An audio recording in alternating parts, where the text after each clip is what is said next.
Ekki loka þig inni. Veldu frelsi. Samsung.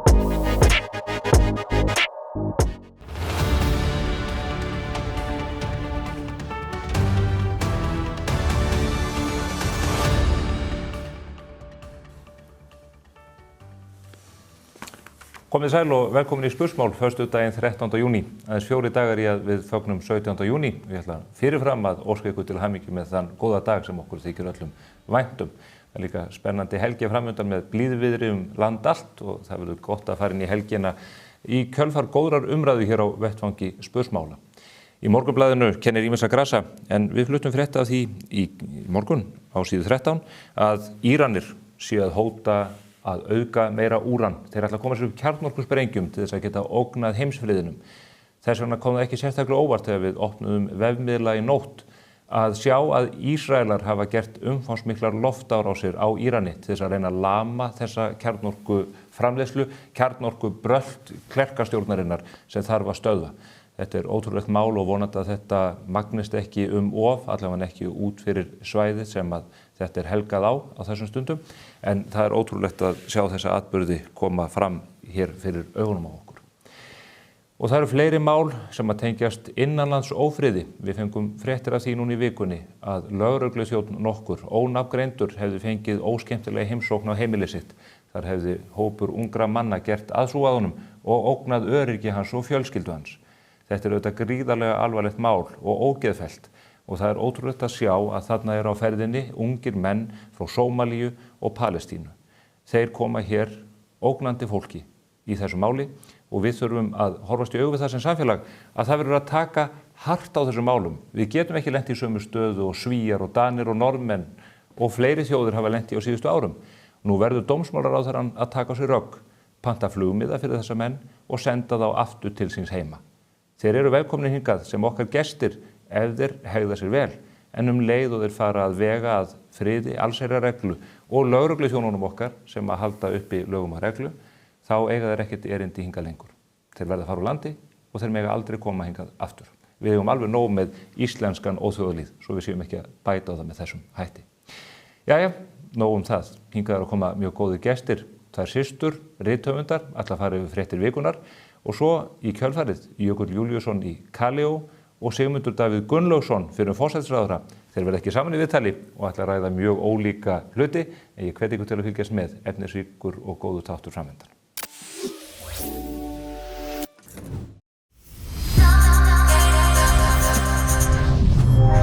Nú fylgir veglegur kauphauki með öllum símum í Galaxy S25 línunni frá Samsung. Galaxy Buds 3 Pro heyrnartól. Kynntu þér málið á samsungmobile.is.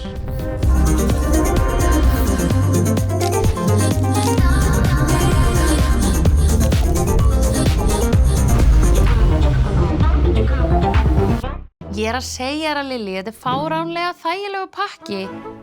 Þetta eru 2 farsímar, netið, ótrúlega mikið af sjónvarpsþáttum og barnaefni, sko. Ekkert vesen, bara fáránlega næs. Sími, net og sjónvarp í einum þægilegum pakka. Þú getur meira með símanum. Góð hljóðvist er gríðarlega mikilvæg þegar kemur að veljan á vinnustað. Hjá A4 bjóðum við upp á fjölbreyttar og vandaðar lausnir fyrir hvaða rými sem er. Hafðu samband eða kíktu í heimsókn og kynntu þér hljóðvistarlausnirnar sem henta þínum vinnustað. Komið þið sæl að nýju. Hingað eru komnir góði gestir og það vill reynda þannig til að þær eru systur. Við höfum stundu gert þetta að fá systkini í þáttinn og það kemur bara ansi vel út. Þetta eru rithöfundar, Kamilla Einarsdóttir og Júlía Margrét Einarsdóttir. Sömuleiðis dætur Einars Kárasonar, eins ásælasta rithöfundar Íslands. En þær eru að gera garðinn frægan þennan daginn og þessa dagana, meðal annars með nýjum bókum sem eru komnar út eða á leiðin út. Komið þið sælar. Sæl. Gaman að sjá ykkur. Sömuleiðis. Er þetta ekki allt rétt hjá mér? Jú, ég held að þú hefur náðu sæli núna, sko. Já, við erum systur. Já. Já, og pabbi ykkar er einn ásælasti rithöfundur Íslands. Já, ég nákvæmlega. Það er þín orð. Óvinafögnuður sem að ég las sem unglingur er eina mínum uppáhaldsbókum. Já. Hann er alltaf Sturlungu svona, hann er alveg brjálaður í Sturlungu. Já, ert þú brjálaður Sturlungu? Já, ég hef gaman að svona fornsögum þar sem er verið að slátra fólki. Já, þú er svolítið hrifin af svona limlestingum. Já, akkurat. Sko, maður verður að taka svona tímabil og ég er að sigla inn í þetta núna, sko. Já, einmitt. Ég ætla að það er sko Sturlungu sumar hjá mér núna og er að byrja. Ég hef nefnilega aldrei lesið þetta. Býtu þá Brett Summer í fyrra? Já, nú er Sturlungu sumar. Nei, já, sko, en maður nefnilega, og þú getur það kannski ekki með ráð, af því þú veist, alltaf segja maður þarf að byrja sko að kynna sér rosa mikið áður maður fer í hana og svo þarf maður náttúrulega væntanlega að lesa nokkru sinnum.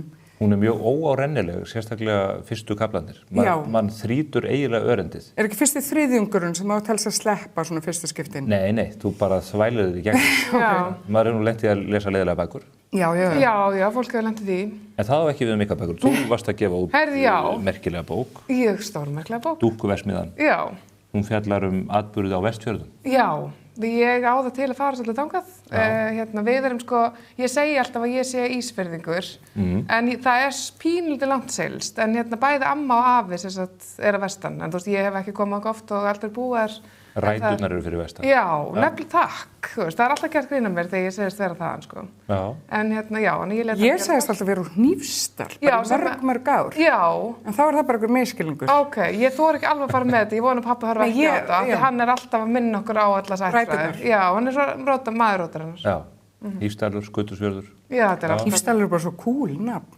Það er ógeðslega cool, já. Sko, þá er þeirri leiðréttingu komið hér á framfæri við alltaf fólk sem þið eru búin að vera að rugla í síðustu áratugi. Þið eru frá Ísafirði, ekki Hnífsdal. Já. Dúkkuversmiðan gerist á Salteyri. Já. Er Salteyri til? Nei, ég gerði þetta svolítið, sko. Síðasta bókin mín gerist á Akranesi að stórum hluta. En óspennandi. Já, akkurat. Og það er leiðilegasti bær í Íslandi. Nei, guð minn, guð. Ég er búið, ég má segja þetta. Ok. Óbærilegt. Ég fór þangað í nokkra bíltúra. Eina góða er að maður sér til Reykjavíkur. Sko, þetta verður ekki haft eftir mér, en Þetta er satt. Já, ég fór í nokkra bíltúra og bara tók myndir. Svo var fólk samt eitthvað svona hnýta það, þú veist, það væri ekkert hægt að labba frá bíónu, þú veist, niður að sjó eða eitthvað svona. Þannig ég ákvað bara að búa til bara svona skáldaðan stað sem að byggir bara mörgum stöðum á fyrir vestan. En það er mjög margir að spyrja mig, sko, að það er alls konar kenningar það hvaða stað ég sé í rauninni að fjallum. Er það ekki fegurðin við svona bækur að þetta er skáldskapur en einhver sannleikur sem að býra baki, einhver reynsluheimur? Já, allir það ekki. Það er maður að segja það. Hvernig endar þessi bók? Endar sérst á því, hann deyr, Hún endar allavega á síðu 265. Já, bara alveg kyrfilega. Síðasta bókin mín var 400 síður og fólk kvartaði svolítið við því að það nefndi ekki alveg að fara í símaskrána. Þannig að ég ákvað stytta, mér aðeins stuttarðar hér. Já. Þannig að þetta er bara gjöf til lesenda. Já. Og þetta er svo góð bók, því núna er allir að leita ekki bara út af innihaldinu, en líka sko formið, af því að núna er allir að taka bók með bústað og flugvél og eitthvað. Auðvitað að skella þessari töskuna veski. Smellt inn í vasan. Já, það er hægt. Á leiðin til Spánar. Já.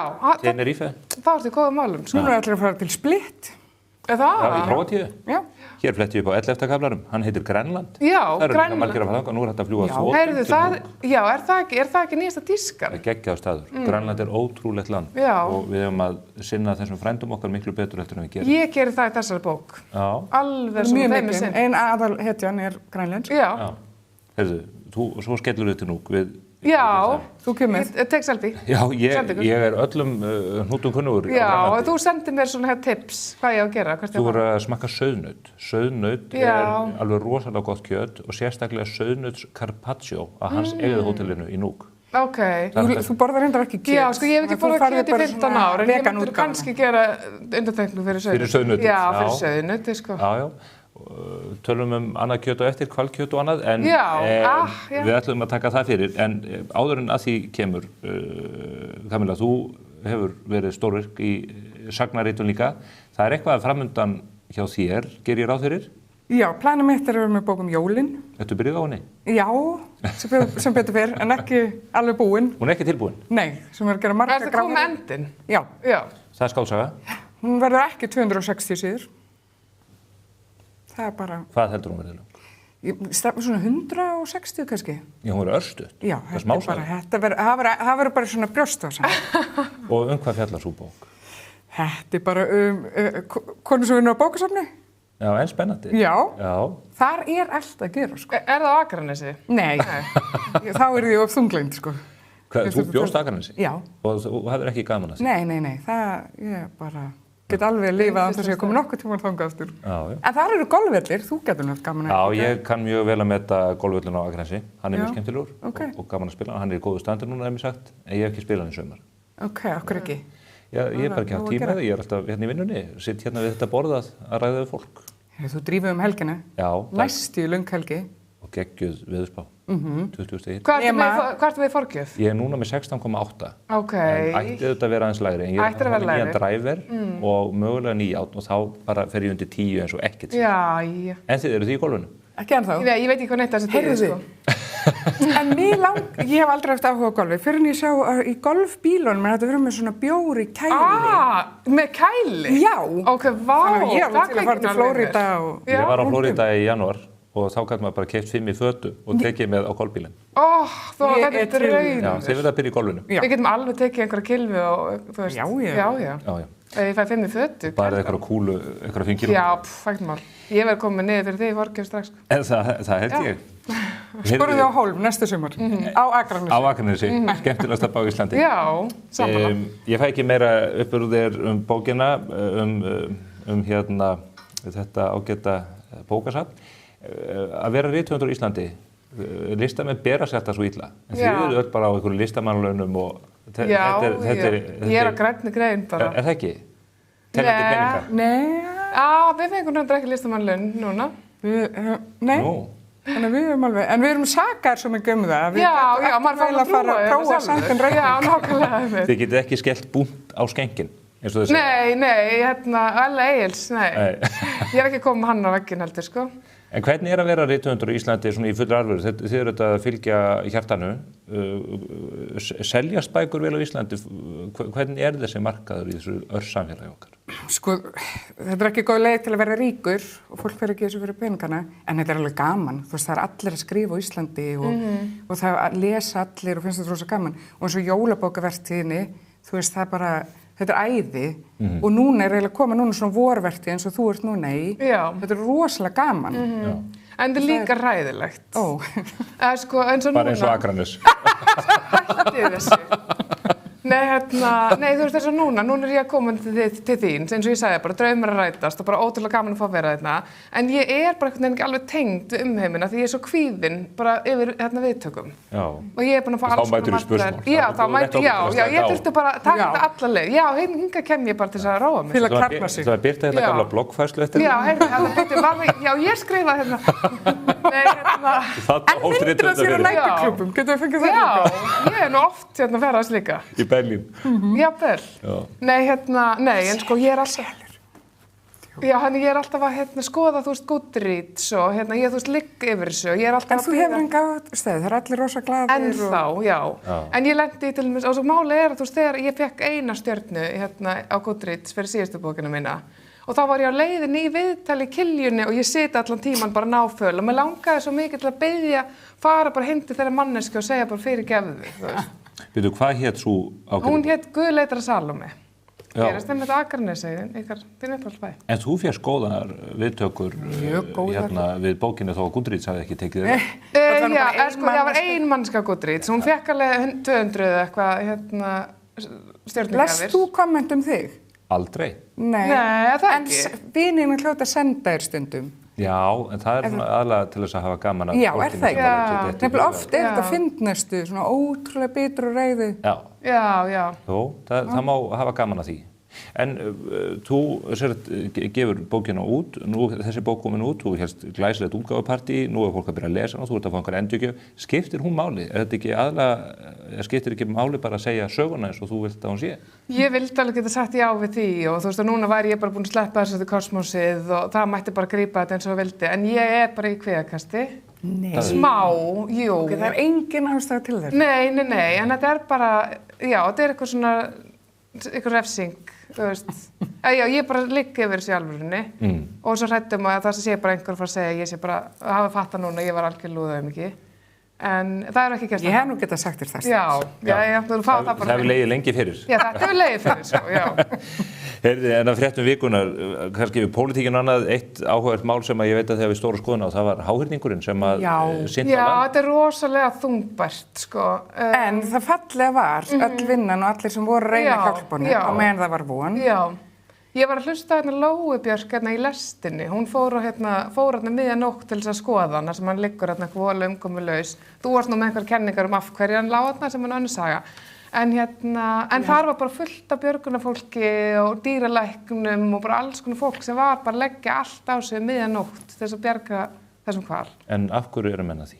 Því að... Hann vildi augljóslega ekki lifa lengur. Já, þú varst... það var nú ekki vita strax. Nei. En svo kannski var það ljóst. Það lá í augum uppi þegar hvalurinn fer á fullu stímu upp í fjöru.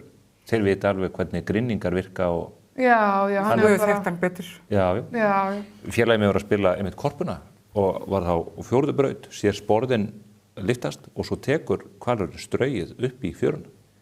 Heyrðu, hann tekur ákvörðun þetta og eigum við þá verið að grípa inn í náttúruna? Ég held að fólk hafi ekki endilega átt að segja á því hversu mikið þetta var á hans forsendum þessi döðdagi, kannski. En þú fylgjandi því að fá dýr þá og fólk bara veita lík. Að sjálfsögðu. Þetta er sjálfsákvörðunarréttur dýra og manna. Ég hefði bara kallað á Kristján Loftsson og látið lina þjáningar hans undir eins. Já, þú ert alltaf að tala við hann. Já. Leiðist ekki. Hvalkjöt, það er mjög gott. Þú ert ekki búin að borða það í mörg ár. Nei, ég held ég bara aldrei smakka það. Nei. Langgreiður er mjög góður. Rósbíf, langgreiðarkjöt. Já, bara hrátt. Já, svona næstum. Með góðu remulaði. Og hvað drekkur þú með? Þar sem að ég borða þetta á Karlakvöldi Hauka í Hafnarfirði, þá er það nú yfirleitt bara Egil Sterkur eða eitthvað svoleiðis. Víking Sterkur. Já, það er eitthvað svoleiðis, sko. Heyrðu, en þið fylgjast vel með í pólitíkinni, veit ég, og þið eru í samskiptum við fólk borg og bí. Hvernig líst ykkur á pólitíkina núna í þinginu? Hvað er svona tilfinningu að hafið fyrir stjórnmálalífinu á Íslandi? Þetta er nú aldrei rosa spennandi. Er það ekki? Nei. Og þetta er náttúrulega óbærilega leiðilegt núna. Nei, alvöru, ég kveikti á hann eldhúsdags umræðunum og ég bara enda að fara að taka til. Það er skemmtilega að þrífa klósettun og hlusta á þetta og þetta er allt svo fyrirsjáanlegt og leiðilegt. Og aðalspennan er núna hvað er enn að taka stutt sumafrí. Það er ekki skemmtilegt. Þetta er bara ríkisstarfsmenn í hnotskurn. Stytting vinnuvikunnar, þetta snýst aftur sumafríð. Já. En bara gott að þessu er spennt. Enginn, þó þau fái bara 12 vikur í sumafríð. Nei, það er allt og lítið.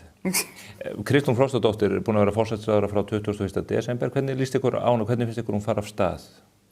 Mér finnst hún bara svona skellegg og en hvað? Já, ég meina það er ekki búin að gera neitt. Er það? Inga Sæland er nú búin að gera ýmislegt af sér og svona fólkið í kringum hana. Það hefur aldeilis mætt á okkur hér við að segja fréttir af þessum uppákomum öllum. Já, en þetta er ekki, þú veist, það er ekki búið að breytast. Nei. Er það? Nei, þetta gengur hættari eftir að leggja sín fyrstu fjárlög fram og annað. Já, þannig að bíðum það bara næsta haust og sjáum hvað gerist. Það gerist ekki neitt núna úr þessu. Ekki þegar veðrið er eins og það er. Nei, það er að gera hérna inni. Ég skilja það ekki, sko. En það er séns að það sé búið að klúðra. Út af Siggi Stormur sagði að það er gott viður næsta 4 daga. Heldur það sé ekki rétt? Hann er svo mikið að jinxa. Já, reyndar, já. Ég geta að loka hana mann inni bara. Ég segi þó, Kristrún var að taka ákvörðun núna, Guðni T.H. lýsti yfir þegar hann hætti sem forseti, að hann vildi helst að forsetin flytti hátíðarávarpið á 17. júní á Austurvelli, en ekki forsætisráðherrann. Og núna tekur Kristrún á sig rögg og segir, heyrðu, Halla tekur þetta bara. Hvað finnst ykkur það? Það er verið að brjóta hefðir þarna. Er ekki fínt að leyfa forsetanum að spreyta sig þarna 17. júní? Já, ef hún hefur gaman að þessu og ég miskist að það verður eitthvað svaka sjáir og þetta verður rosa sjóar henni.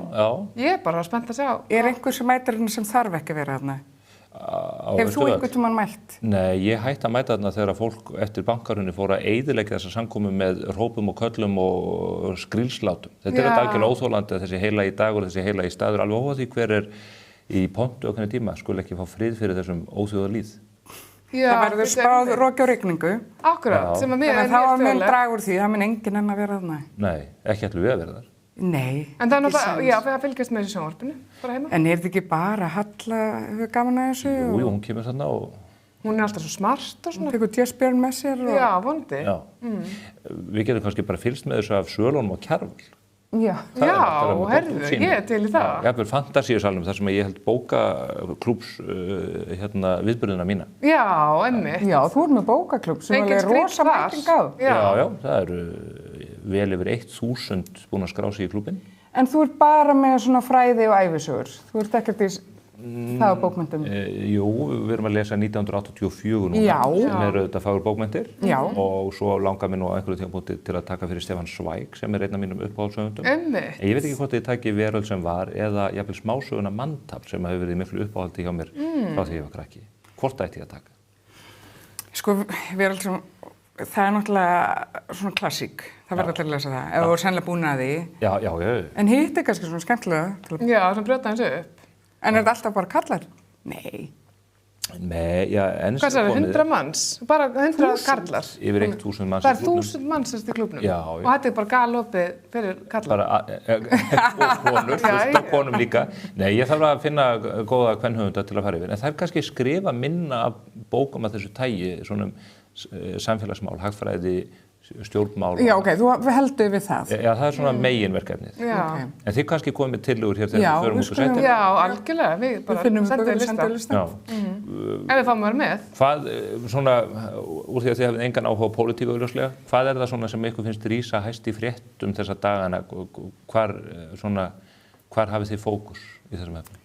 Við höfum reyndað smá á pólitík út af við höfum reyndað áhuga á bókun 35. Já, jú. Ef að taka hana aðeins fyrir? Það bara tekur svo langa tíma þegar Júlia kemst að skrifa með það. Já, ég æsist öll bara sko. Já, ég geti skrifað heilu bækurnar bókun 35. Já, það getur verið næsta bóki mín bara. Það getur ég lesa hann í klúbunum. Já. Ef þú skrifa bók bókun 35, þá verður hún tekin fyrir. Sem heitir bók 35. Til dæmis, já, það er komið. Titillin og allt. Vilt þú ganga í Evrópusambandið? Já. Heyrðu, já, við erum mjög hrifnar því. Er það? Já. Af hverju? Þetta er bara, okkur líst miklu betra og við höfum engan áhuga, ekkert rosalega mikið á þessu fullveldi heldur og svona. Nei. Þannig ég held að við séum aldrei að fara að vera sammála. Los okkur við það? Já. Eru betri listamannalaun í Evrópusambandinu heldur en á Íslandi? Nei, svo sannlega ekki. Er það ekki? Nei, þannig að það væri kannski eina. Þannig þið eru strax hættar við? Já, ég sé það núna. Það fellur hratt að segja. En ef við myndum leggja niður íslensku, þá væri kannski líka stærri markaðir og svona. Já, menn það, bara að tala á þýsku, já. Já, við finnum eitthvað, við leysum það mál. Byrju, hvað sagði Bubbi Mortens? Byrju, sá sem syngur á íslensku, hann eignast aldrei Benz. Og svo keyrir hann bara á giltum Range Rover, eins og ekki sem morgundagur. Já, einmitt. Þannig að ég er ekki, ég trúi þessu. Ljóðin hans, þau eru alveg búin að slá gegn, allir að kaupa hérna ljóða myndlistina. Já, einmitt. Og textarnir hans þetta eru magnaðir, hann er ótrúlega skáld, það verður ekki á hann tekið. Nei. Og mjög gott ljóðskáld, öskra gata myrkri. En sko í fréttum vikunar, við erum alltaf bara, af því þú veist, við erum mest áhuga bara bókamálunum núna og það er komið fullt af góðum bókum eins og Júlia og svo Sigga Péturs og alls konar, skemmtileg. En svo náttúrulega bara í þessu góðu veðri, það vilja bara allir vera á Austurvelli og allir verði í góðu skapi og allir eru bara að deila borðið, þú veist, svörnustu óvinni, bara tróða sér saman á borð og bara til að njóta og hafa gaman, það er mjög jákvæð. Og svo eru bara þessi skemmtilega fréttir af Austurvelli eins og hann með nefhjólið. Já, það var svolítið gaman. Það munið engu þar. Nei, það hefði getað verið mjög leiðilegt, en vegna þess að var það, þetta er svolítið sem að háerningin, það hefði getað verið gaman að vara leiðilegt, en þetta var svona öfugt, sko. Já, snerist við. Já. Nefhjólið hafði þetta af, en ekki hvalurinn. Nei, annað, já, hérna hafði betur. En svo líka maðurinn, talandi um Víking Sterkan, frábæri maður á bensinum. Já. Hann var bara maðurinn á rétt alltaf. Það er bara maður sem ég vil ekki vera nálægt. Hann er alltaf, ég vil vera með airtag á hann, svo ég geti verið fjarri honum. Já, einmitt. Eða það fer allt vel ef hann er á staðnum. Það stefnir í eitthvað hræðilegt og ef hann kemur þá veit maður að það verður gott. Hann hefði þurft að vera í Íran í nótt þar sem Ísraelar tóku aldeilis til hendinni út af kjarnorku kapplaupi klerkastjórnarinnar með hvorum aðlanum haldið því þessari baráttu. Sko kannski ef að villi getur stoppað Ísraela þá er það gott mál. Já, ekki bara segja það. Ef þið þyrftu að velja hvorum megin línunar þið stæðu, Íran eða Ísraels megin, hvort myndu þið velja? Maður stendur ekki með neinum í stríði. Maður vill bara frið. Hvoru þjóðfélaginu? Heldur að þetta sé að fara að leysast? Okkur ætlaði ekki Trump að leysa þetta? Já, hann er að vinna í þessu. Nei, það er allt verra. Með Abrahams samningum. Hann er upptekinn að beita hér á sitt eigið fólk. Já, það er nú svakalegt ástand í Karlsson. Já. þetta óþjóðalýður sem að ræðst á lögreglumenn og fólk og það þarf auðvitað að reyna að... Já, ertu að tala um herinn sem hann sendi út? Nei, fólki sem að þeir eru að reyna að stöðva þegar þau séð vídeóin af þessum uppákomum, þetta alveg svakalegt. Þetta bara svakalegt hvað Trump að gera, það það sem svakalegt. Já, hann rosalega maður. Já, ég veit, þið finnst það. Hann líka mikið í golfi. Já, í Mar-a-Lago, Flórida. Og Skotlandi. Já, hann á velli þar, mjög flotta velli. Hefurðu spilað um? Nei, því miður. Akkur ekki? Er eitthvað erfitt? Þú getur borið saman við Akranes. Ég veit að það sé dýrt svona fyrir einhvern blaðamann. Já, þú ert ekki komin á bensin. Nei, ég er ekki á listamannalaunum. Nei, það er líka ljóst. Þá er hægt að kaupa bens. Heyrðu, það er gaman að fá okkur hér í spursmál og Heiður, gaman að renna síðan á þessa góðu bók. Já, þú lofar að lesa hana. Já, ég fagnaði líka að það sé verið að gefa út bækur, ekki bara fyrir jólin. Það er gott að koma með ferskt og nýtt efni inn á markaðinn á þessum tímapunkti. Já, og ég ætla sko að segja, ég er mjög stolt af þessari bók og ég er mjög spennt af að lesa hana. Já, ég veit fólk til að fara á Goodreads og gefa henni mjög háa einhvern að bjarga þinni andlegu heilsu. Já, það veit góður. Já, þú veist þú meiri dúllubásinn. Já, það segja þau öll. Júlía, Margrét og Kamila, þakka ykkur kærlega fyrir komuna. Takk fyrir að bjóða ykkur.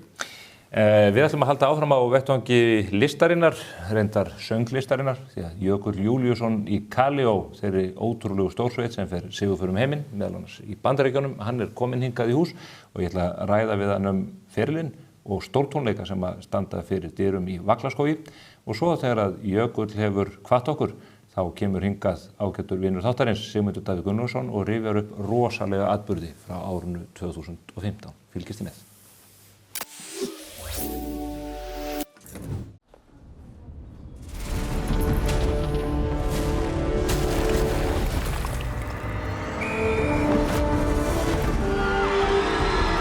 Hvern langar þig að hitta í dag? Pennin Eymundsson. Ristnan á leiðinni niður. Gott eða slæmt? Cardio. Einfaldari útgjöld. Og það er eitt sem er dálítið skemmtilegt við þetta grill. Ég myndi segja að það væri þessi fjölbreytileiki. Maður getur grillað beint yfir hitanum, svona beingrillun. En svo er líka eitthvað sem kallast barbecue og það er eitthvað sem maður gerir við óbeinan hita, sem maður ver matinn fyrir hitanum. Og svo í þriðja lagi er að það er líka hægt að breyta þessu grilli í reykofn. Það er bara að kasta nokkrum viðarköpum ofan á kolinn og umbreytist grillið í það sem kallast smoker. Og það er alveg frábært. Ég get eiginlega ekki beðið eftir að borða. Þetta áttur að vera algjört æði. The Big Green Egg fæst í kassa í Skeifunni.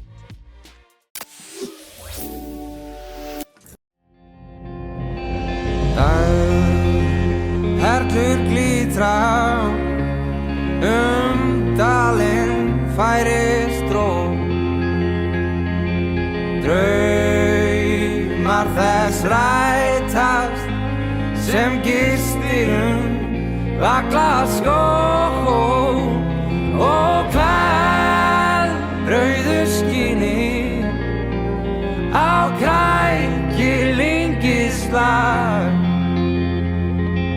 Kyrrðin er fríðandi, mild og angurvæn og leikur í ljósum, lokkum og angandi rósum, leikur í ljósum, lokkum minn vakandi blæ.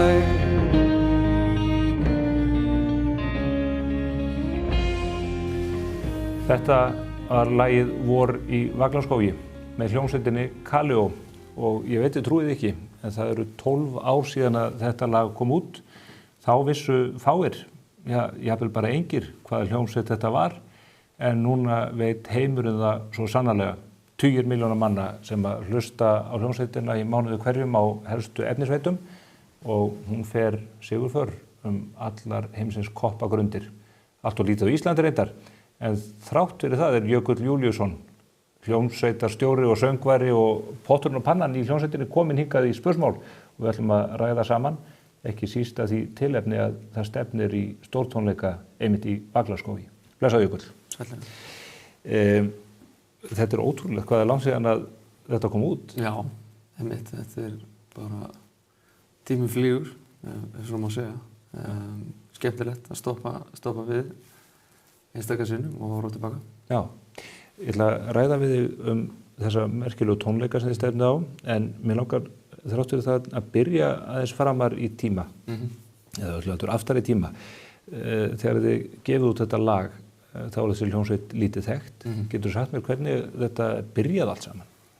Sko já, við erum þarna bara nýlega búin að taka þátt í músíktilraurum, minnir mig, og erum bara að spila svona og taka upp frumsami efni og mér minnir að ég hef alltaf haldið náttúrulega upp á þetta lag og átti þessa útgáfu sem ég spilaði meðal hans í útskriftarveislunni hjá mér og annað þannig rétt rúmlega 20 minnir mig. Við vorum að spila þætti held ég á RÚV eða Rás 2 öllu heldur og okkur vantaði held ég hreinlega fleiri lög til þess að fylla upp í prógrammið sem að fylla þurfti upp í. Þannig að mér minnir að ég hef svona bara, já, lagt til að við spilum þetta fallega lag. Og það var þarna tekið upp fyrir einhvern þátt þarna á Rás 2 og það fór í loftið og það var bara mikil krafa gerð á að þetta lag yrði tekið upp í hljóðveri. Og svona, já, sagan sem því fylgir svona eiginlega öllum kunnu eitthvað meginn. Og þetta það lag sem að svona brýtur múrin fyrir ykkur hér innanlands. Þeir komist algjörlega á koppinn eða í fókus bara alþýðu manna. Algjörlega. Við tökum upp þetta lag og í kjölfarið gerum við plötu þarna með Senu á sínum tíma. Og það var bara alveg spilað út í eitt. Ég sótti þarna í háskólanum einu sinni tvisvar og það var aldrei tími til af því að það var bara spilað alveg endalaust og það stóð yfir í svona 1,5 ár og þá vorum við bara farnir í Víking erlendis. En þú hefur alveg frá upphafi fyrst og fremst samið og sungið á ensku. Það er þessi taug, þetta bara gamalt íslenskt sönglag, þetta nú kannski verið kallað rock eða eitthvað á þess tíma mælikvarða, en þetta mjög úr karakter við það sem þið eru að gera öðru leyti. Já, maður segja það. Ég sem að einhverju hluta vegna mikið á ensku. Ég náttúrulega mikið undir áhrifum og hef alltaf verið frá svona jaðartónlist frá Bandaríkjunum og víða. Þannig að það geti spilað eitthvað inn í en hef alltaf gaman að sjálfsögða fyrsta lagi að íslenskri tungu sem að mér finnst mjög mikilvægt að allir haldi vel utan akkurat á þessum tímum. Þannig að þetta kannski búin að vera, já, svona mitt framlag í að halda íslenskri tungu á lífi er auðvitað þetta lag upprunalega sem er náttúrulega svo fallegt ljóð og kvæði og síðan lag og síðan auðvitað Sofðu ung ástin mín, vökuvísan sem ég tók upp og gaf út á 17. júní í fyrra. Já, þú frumfluttir það í Red Rocks á tónleikum sem ég reyndar, eða vill svo til að ég var á fyrir slysni. Það var ótrúleg upplifun, þúsundir manna sem að hlýta á þetta og ég gæti ekki séð annað en að Bandaríkjamenn og Kanadamenn og aðrir sem voru þarna í kring nytu þessi jafn vel og við Íslendingarnir. Nei, algjörlega. Einmitt eins og voru, nú erum við búin að spila voru í Vakaskói núna í 10 ár erlendis og þetta er alltaf svona svolítið sérstakt moment á tónleikunum af því að þarna erum við að syngja mitt á íslensku og fólk annarkvort bara það er annarkvort þögn eða þá sumir reyna jafnvel að syngja misvel með.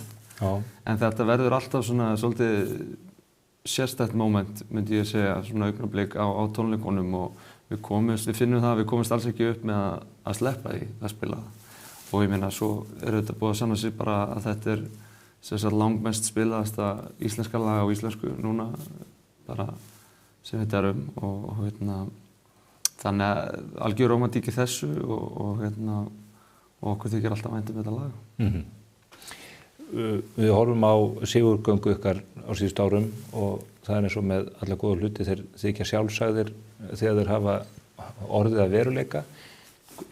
Þið verðið vinsælir hér á Íslandi, en hvernig brjótast menn út á hinn erlenda markað þetta risastóra svið? Er þetta tilviljanir eða er þetta einhver fókus sem að þú hafðir eða áttaðir þig á? Já, ég held að ég myndi segja að þetta væri svona bæði. Líklega, sko ég hef þetta mikið metnað og held að flesti geta tekið undir það og fókus og annað sem ég held að þú þurfir að hafa. En ég held að það sé alls konar sem að spilar inn í. Þetta var ekki hvort að við lendum inn á einhverjum svona Spotify listum. Þarna ný tónlist á hverjum föstudegi og eitt leiðir að öðru. Það þarna bara haft samband við okkur mjög snemma frá Þýskalandi, Englandi og Ameríku. Og við erum bara, í nokkra mánuði að tala við einhverja aðalega erlendis og svo fórum við svona út í eiginlega, hvað maður að segja, áheyrnarpröfur fyrir mikið af þessum stóru plötufyrirtækjum annað. Og maður er eiginlega bara varlega búinn að staldra við og horfa tilbaka síðan þá. Þetta er búið að vera algjör rússibanni náttúrulega, síðustu bara 10 ár. Það fer bara bolt að rúlla og hann rúllar og rúllar og hraðar og stækkar. Já, við vorum búin að spila held ég í 49 eða 50 fylkjum bara á fyrstu 14 mánuðunum sem við vorum búin að búa þarna út í Bandaríkjunum fyrst, sko. Þannig að það er hratt farið yfir. Eitt af því sem hefur vakið eftir þetta minni, ég hef fylgst með ykkur frá upphafi og þetta er auðvitað, eins og þú segir, þetta er tengt jaðartónlist bandarískri en þetta er auðvitað mikið country. Það er auðvitað alveg fáránlegt að einhverju Íslendingar í Mosfellsbæ mæti bara til Bandaríkjanna og segi við menn, heyrðu, við ætlum hér að gera það sem að þið eru búin að vera að gera hér í 200 árum með góðum árangri. Hafa menn ekki sett eitthvað fyrirvara á þetta? Hafa menn ekki að segja, heyrðu, komið ykkur heim? Nei, við höfum fengið mjög góða móttökur og það er auðvitað, þú veist, ekkert allir sem að kannski gera sér grein fyrir því að hljómsveitin sé íslensk. En nei, ég meina við höfum auðvitað séð bara Bretann að gera þetta á 7. áratugnum og þannig að tónlist er náttúrulega svona hið alþjóðlega tungumál, myndi ég segja. Þannig að ég kipp mér svo sem mikið upp við það hvaðan menn eru ef að tónlistin er góð og menn hafa einhverja sál að tjá. En það er oft gaman að segja fólki frá því að hljómsveitin sé íslensk og við auðvitað reynum að flagga því með bæði þessum örfáu lögum á íslenskri tungu og svo erum við bara duglegir að vera með og sjá þetta íslenska fána út í áhorfandaskaranum og fleira. Getur þú teiknað um einhverja mynd af umfanginu í dag? Við horfum bara árið 2025. Hvað eru það að spila mikið? Það var að koma út ný plata, náttúrulega. Það hlýtur að hafa einhver áhrif á taktin í þessu?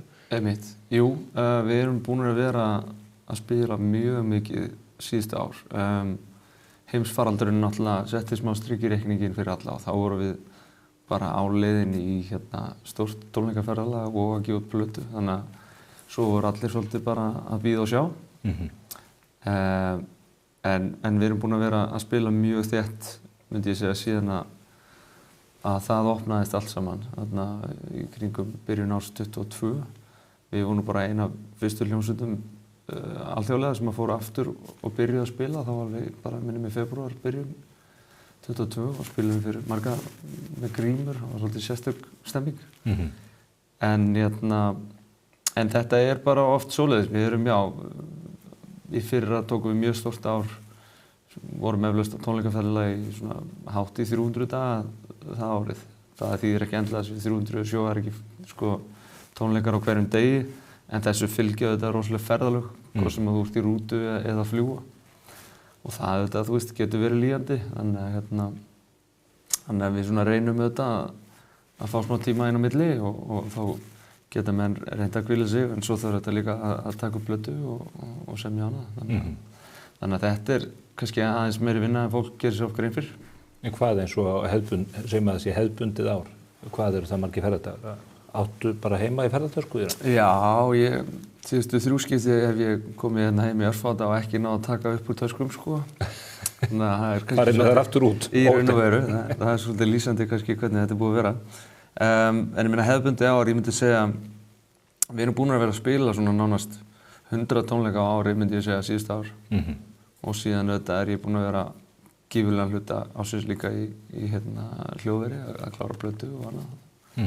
Þannig að þetta er svona, bæði og, en við erum búin að ferðast mjög mikið einmitt núna akkurat síðust ár. Ég meina nú þegar síðan í janúar, nú erum við í júní minnum mig, að þá erum við búin að fara til Ástralíu, Nýja-Sjálands, Suður-Ameríku, sem sagt Brasilíu, Argentínu, Chile, Kólumbíu og víðan Bandaríkin og eru núna að fara í fyrramálið til Evrópu, þannig að þetta er nokkuð strempið. Þú ert bara svo landafjandi allar heimsálfur? Já. Bara suðurskauti kannski eftir? Já, það væri gaman. Ég reyndar ég veit að Æslandi fara þarna í kargóflug, ég hefði áhuga að fara sko. Já, við sendum Boga Níls kveðju með hugmyndum það. Þetta er auðvitað business líka, þetta er ekki bara listsköpun, þið eru að hafa í ykkur á og skapa ykkur tekjur. Heimurinn hefur breyst hvað þetta varðar. Já. Nú er þetta svo mikið rafnætt í gegnum streymisveitur og annað. Já. Hverjir eru tekjustraumar hjá stórhljómsveitum eins og ykkar? Þeir eru náttúrulega bara því miður alls ekki þeir sömu og þeir voru. Það er við erum búin að missa þessa geisladiska sölu eða vínilsölu sem var og hét og það er sorglega lág prósenta sem rennur til flestra listamanna þar sem að streymiveitunar og plötufyrirtækin eru að taka sorglega stóran hluta. Það er held ég aðal ástæðan fyrir því að margar hljómsveitir og listamenn eru að spila svona marga tónleika á ári meðal annars við. Það er tekjuöflunar? Já, það er stærsta tekjustreymið og síðan getur reynt að vera að selja sem sagt varning á þessum tónleikum mána sem er gott að blessa og þetta er frábært að spila og fá að ferast heiminn en svona maður vonar auðvitað í náinni framtíð. Það væri gaman að sjá stærri hluta reyna til listamanna og það er náttúrulega segir sig sjálft að þú varst að borga 2.500-3.000 krónur fyrir geisladisk og nú ertu farin að borga 3.000 krónur fyrir aðgang að allri tónlist heimsins á einni streymiveitu. Það þarf að finna einhverja lausn á þessu vonandi. Þú hefur árum saman verið búsettur í Bandaríkjunum í Nashville, sem er í Tennessee fylki. Icelandair var að byrja að fljúga þangað. Já. Þú hlýtur að hafa keypt hlutabréf í Icelandair við þau tíðindi. Ég tek því þetta fagnandi og ég meina að við höfum kannski svona hvatt á til þess að koma þessu flugi á áætlun. En nei, það er bara alveg frábært og ég fór daginn í eitt slíkt flug. Þetta er nú einhverjir 7 tímar og bara aðgengið, eitt besta aðgengi sem sagt við komum til Bandaríkjanna því að þetta eru einungis 2 flug frá Evrópu sem að fljúga til Nashville, það er London og Reykjavík eða Keflavík. Já, það er ekki miklar alþjóðlegar tengingar þarna. Nei, þannig að það er töluvert auðveldara sem sagt að komast inn í síðan landið heldur en eða til dæmis að fljúga til New York, JFK á mjög alþjóðlegum flugvelli. Fljótt afgreitt. Fljótt afgreitt inn í landið og svo er þetta bara ótrúleg borg sko og ég er einmitt búinn að vera þarna mjög mikið síðan svona 2016-17 og hún er búin að breytast mjög ört. Hún er náttúrulega gífurlega vaxandi, ég held að það sé allavega topp 3 eða topp 5 svona, mest vaxandi borgir í Bandaríkjunum og maður tekur eftir því. En það er jákvætt svo lengi sem held ég, maður vonar auðvitað bara að þessi sál, þessi tónlistarsál, þetta er auðvitað bara tónlistarborg heimsins. Það er svo lengi sem að hún svona glatast ekki að þá er þetta bara gaman að sjá einhver meginn allt svona lifna við og þó það séu fleiri hótel og góði restaurantar sem að rísa hana. Maður er svo vitlaus. Ég hefði haldið að New York væri tónlistarhöfuðborgin en þetta Nashville hefur verið Dolly Parton frá Nashville. Memphis er nú ekki mjög langt í burtu. Er þetta bara menning sem hefur skapast þarna yfir áratugi eða árhundruð? Já, í raun frá með Grand Ole Opry sem var svona útvarpa mjög snemma víða Ameríku og voru reistir turnar þannig að hægt væri að útvarpa þar út all landið. Það var svona það sem gerði svolítið verkum að Nashville var svona höfuðborg tónlistarinnar og þetta verið að vera mikið tengt við country þessi borg lengi vel en svo hefur maður auðvitað séð bara síðustu 20-30 ár, ég meina eins og Jack White og fleiri rockhljómsveitir sem að hafa komið sér þarna fyrir og á þessum tímapunkti eru bara svo mörg hljóðver, það finnur hvergi fleiri hljóðver og eins og við kallum á sessionleikarar, hljóðfæraleikarar sem að spila í stúdíum og hljóðverum, að þeir eru hvergi fleiri og hvergi betri, þannig að það er náttúrulega bara algjör forréttindi að fá að taka þarna upp og það stærsta ástæðan fyrir að ég mínum tíma svona mikið þarna. Og eiga Íslendingar að leggja leið sína þangað? Já, ég veit til að halda flugliðin opinni? Já, algjörlega. Bara bæði er þetta frábær borg og bara, þú veist, gott veður og mjög miðsvæði sömuleiðis sem að menn hafa áhuga að ferðast víðar Bandaríkin. En ég veit það að líka íslenski tónlistamenn að nýta sér þetta núna. Þorleifur Gaukur, minn munnurbuleikari og hann töframaður. Já, töframaður. Hann býr hérna öllum stundum og ég veit að hann var með KK í heimsókn og Múkisson og fleiri og það allir að streyma hérna að taka upp. Flytja þangað kannski. Færum talið að tónleikum í lok júlí, er það 27. júlí? Já, það passar. Hvernig kemur þetta til? Já, þetta kemur til að ég er svona náttúrulega búinn að hafa það á dagskrá að halda hérna tónleika. Það er alltaf langt síðan að við vorum með tónleika á Íslandi. Það er bara góð 10 ár síðan. Við höfum ekki verið bara í Gamla Bíó síðast. Og ég var náttúrulega með á dagskrá að vera með einhverja flotta tónleika hann rétt fyrir heimsfaraldur og það fór svolítið á hliðina þá. En já, svo bara var ég að velta fyrir mér hvað væri hægt að gera. Alltaf gaman að gera eitthvað öðruvísi, finnst mér. Við erum alltaf búin að vera duglegir hérna í okkar frítíma að spila og taka upp svona lifandi flutning á lögum víða, bæði í Fjallsárlóni fyrir austan, á Ísjaka, hérna þegar að gaus fyrst á Suðurlandi, við Eldfjall og hérna Þrídröngum fyrir utan Vestmannaeyjar og fleira. Mjög skemmtilega verkefni. Skálholtsdómkirkju og Kleimar. Akkurat, þannig að við sem að skartar óbáslega skemmtilega íslenskri náttúru og annað. Þannig að þetta er svona hluti af okkar DNA orðið og okkur finnst mjög gaman að gera þessa hluti.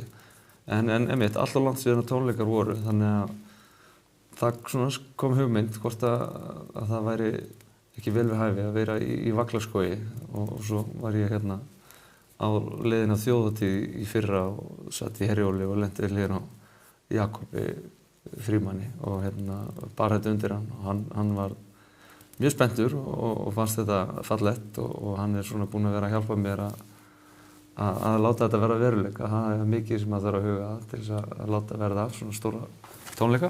Talandi töframenn? Já, nákvæmlega. En við erum bara hæstánægðir og erum mjög spenntir að halda þessa tónleikar og að fá hana í lið með okkur bara mikið af ótrúlega flottu tónlistafólki, Hjálmar og Júníus Meivand og fleiri og bara sem að við auðvitað þekkjum líka vel og þetta á að vera svona family style, ef það svo má segja. Hvernig mun fólk geta nálgast miða? Verður þetta bara tix.is? Sko, við erum að fara með það núna í sölu eftir helgi. Það verður líklega tix.is en til þess að tryggja sér miða að það er hægt hér með inn á keytoiceland.is og þú getur þá skráð þig og tryggt þér miða. Og við erum að reyna að hafa þetta í eins ódýrt og mögulega getum. Þessi fyrstu miðar eru þá á 6.900 og þar er bílastæði og tjaldsvæði innifalið. Já. Þannig að já, bara að gera, að reyna að tryggja sér miðar. Hvað búist við mörgum í skóinn? Sko, það væri svona draumur að ná kannski milli 3.000 og 5.000 manns sem er ekkert gífurlegur fjöldi en við erum líka að stefna á að bara halda ábærslega vel utan á gæslu og þetta viljum við bara bera mikla vinningu fyrir staðnum og passa frágang á hana og svo viljum við bara öllum líði vel og þarna séum menn að koma á tjalda og fjölskyldan að koma saman og upplifa með okkur. Fólk skellir sig í skógaböðin og fer svo í gegnum Vaðlaheiðgöngin og rafleitt á tónleikasvæði. Algjörlega og golfvöllur á svæðinu og barnasvæði og fleira þannig að ég var nefnt að tala við Jakob, hann var rifið upp, það hefur líklega ekki verið svona tónleikar í skólendi á Íslandi í fleiri 20 ára. Já. Þannig að vera síðastur þarna í Hallormsstaðaskógi eða hvar það var. Fyrir 100 árum? Eitthvað svolítið, hann sagði að síðustu tónleikar í Vaglaskógi hefur líklega verið Flower spilið 1970, þannig að það er bara held ég komið tími til. Það er spennandi. Já. Þetta í samhengi hlutana 3.000-5.000 manns, þetta er ekki fjölmenn. Hvað fjölmennustu tónleikar sem að þið hafið komið fram og hvað erum við að tala um í?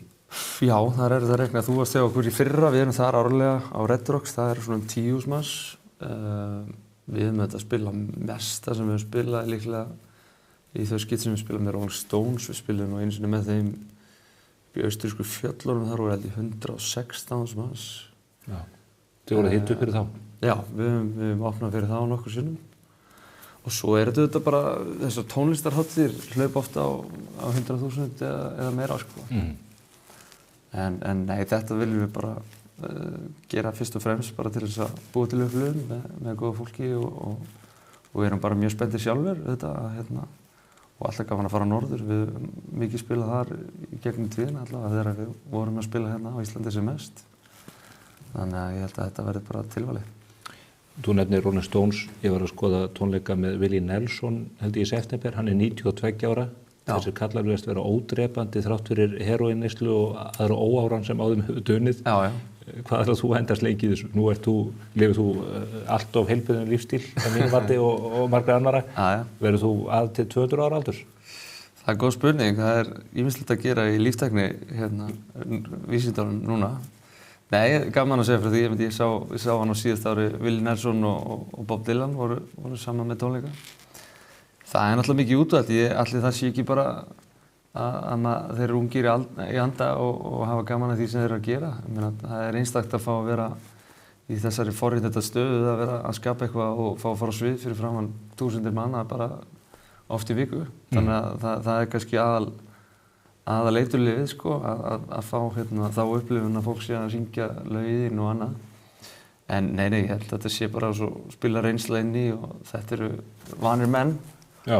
Og þeir eru furðu skarpir, stónsararnir, þó ég segi sjálfur frá, sko. Þannig ég held, þetta ekki bara gleðin sem heldur þeim að lífi. Það vonandi. Ég hringdi í félaga minn og spurði hvort það komið með mér á þessa tónleika með Willie Nelson í haust og hann spurði hvað verða þeir haldnir í himnaríki eða því að menn trúaði ekki að svona allir menn geti haldið þetta út. Hann var Willie var eiginlega ferskar en Dylan ef að vera hreinskilinn, sko. Já, merkilegt.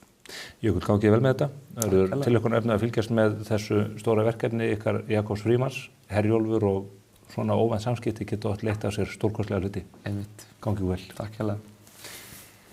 Við erum ekki alveg hætt á vettvangi spursmála þessa vikuna. Við ætlum að venda hvað okkar í kross, hætt að tala tónlist og útrás hennar. Við ætlum að ræða hálfgerða innrás, árás og átök sem áttu sér stað hér á Íslandi eftir hrun bankana. Sigmundur Davíð Gunnlaugsson var forsætisráðherra Íslands árunum 2013-16 og náði ótrúlegum samningu við kröfuhafa sem breyttu íslensku hagkerfi til frambúðar. Ég ætla að ræða við hann þá staðreynd að það eru 10 ár liðin núna þessar mundir frá því að samningar náðust þetta mikilvæga mál. Þú færð Boss bílavarahluti í Kemi Tunguhálsi 10. Ekki velja bara eitthvað. Veldu Boss. Icelandic Skincare.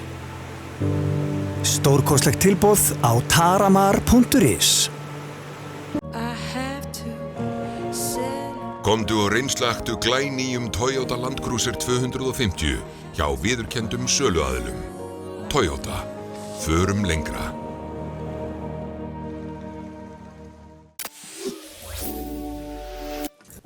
Við þökkum Jökli Júlíusinni fyrir komuna. Hann og hljómsveitin Kaljó verða í Vaglaskógi þegar líður á sumarið og við hlökkum til að fylgjast með þeim stóru viðburði.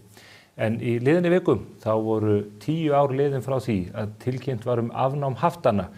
Þau voru sett á í kjölfar hins mikla bankahruns 2008 og þegar íslensk þjóð átti hvað báast á síðari tímum. Þessi aðgerð, afnámið og samningar við kröfuhafana áttu eftir að hafa gríðarlega mikil áhrif á íslenskt hagkerfi til frambúðar og eru enn að hafa áhrif á sína vísu. En hingað kominn Sigmundur Davíð Gunnlaugsson sem stóð í stafni þegar þessi aðgerð var gerð, þar að segja á þjóðarskútunni sem forsætisráðherra. Við ætlum að rifja upp þessa miklu atburði og hvað gekk á, ekki síst að Tjaldabaki. Blessaður og sæll. Blessaður, takk fyrir að bjóða mér í þáttinn. Já, það full ástæða til við tímamót sem þessi. Ef ég maður rétt að þá var þetta tilkynnt 8. júní á mánudegi. Það allir mánudagar sem mæðu. Já. Ég verði að rifja hér upp skrif Morgunblaðsins auðvitað. Við fjölluðum þessi mál af áfergju og ítarlega á sínum tíma. Það gerði býsna vel. Það var ungur blaðamaður manni þá sem hvað heitir hann? Stefán Stefánsson. Hann var allavega yngri en hann í dag, sko. En dálítið blautur á bak við eyrun. Þessar aðgerðir sem að þarna var ráðist í voru miklu umfangi eins og ég segi. Þið segið á kynningunni 1200 miljardar að umfangi þegar allt talið. Geturðu teiknað upp mynd af viðfangsefninu sem að þið stóðu frammi fyrir? Já, viðfangsefnið var það stórt að niðurstaðan, það var alveg ljóst, niðurstaðan myndi ráða úrslitum hvort Ísland næði sér á strik efnahagslega einhvern tímann í fyrirsjáanlegri framtíð. Áratuga skeið hefði Ísland verið fast í viðjum hafta og skulda ef það ekki hefði tekist að vinda ofan af þessum vanda. Þetta gerðist fyrst og fremst með því að hér voru mjög stórir bankar eins og menn þekkja. Mjög, gríðarlega stórir miðað við stærð íslensks efnahagslífs sem að fóru í þrot. Og það var mikið panik á þessum tíma, forsætisráðherra Bretlands lýsti Ísland gjaldþrota og þar fram undir götunum. En engu að síður áttu þessir bankar miklar eignir. En vegna þess hversu mikil óreiðan var, þá voru kröfur á þessa föllnu banka, slitabú eins og þeir kallaða, því það var ekki búið að setja þá í gjaldþrot, kröfur á slitabúin voru seldar bara á hrakvirði, jafnvel 1 eða 2% af kröfunni. Og ekki hvað síst vogunarsjóðir í London og New York sáu sér leik á borði og ryksuðu upp þessar kröfur sem þeir keyptu fyrir bara brot af nafnvirði. Þá taka þeir til við það að reyna með ýmsum ráðum að innheimta þessar kröfur að fullu. Og þeir eru nú sumir býsna djarfir þessir vogunarsjóðir. Einhverjir þeirra, það kom nú í fréttir á sínum tíma, höfðu gengið hart fram í Afríku og víðar, en þeir voru kallaðir hrægammasjóðir, sumir þeirra fyrir vikið. Kaupa kröfur á hrakvirði og reyna síðan allt sem þeir geta, jafnvel mútur og hótanir til þess að fá sem mest fyrir kröfunar.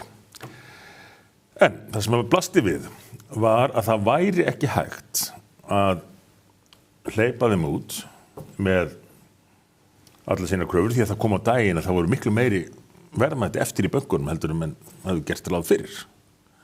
Verðmæti krafnanna var nam einhverjum 20% en ekki þessu 1 eða 2% sem sumir hefðu keypt þær á.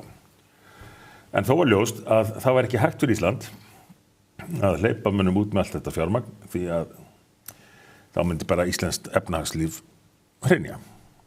Þannig að þarna mættust annars vegar stjórnvöld og hins vegar þessir aðalar sem að vildu fá sem mest þetta og undir var efnahagsleg framtíð Íslands. Það voru höft við lýði og við útskýrðum fyrir þessum ágengu vogunarsjóðum að við gætum aldrei aflétt höftunum nema þeir féllust á að skilja eftir töluverðan hluta af þessu fjármagni. Þeir voru ekki sáttir við það, töldu sig að fá þetta allt og bara fara út og hvað sem yrði Ísland, það var ekki þeirra vandamál, en það var vandamál okkar, það var vandamál ríkisstjórnarinnar.